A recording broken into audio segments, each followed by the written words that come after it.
नमस्कार good morning आपण मानक मु आज गोटे पुणी मिनी ब्लॉग को आरंभ करछि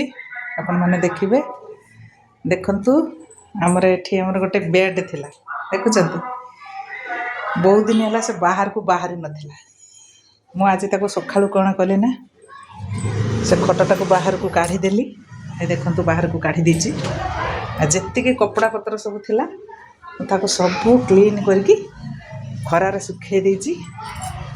से बिछना भी काढ़ी आनी बाहर को देखु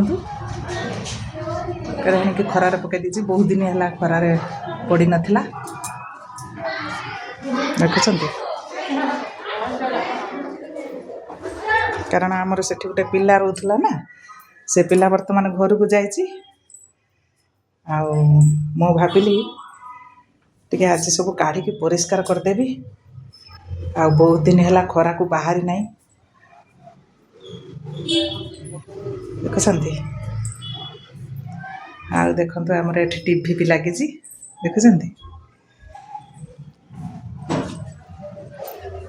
आपण मान देखा ये देखो आमर तुलसी गछ देख मुझे दयना तुलसी कौ मानकर दयना तुलसी अच्छे कमेंट रे लिखिबे आमर भी अच्छी देखुं ये मोर मनी प्लांट चारा मुझे कलश बसाऊँ देखुं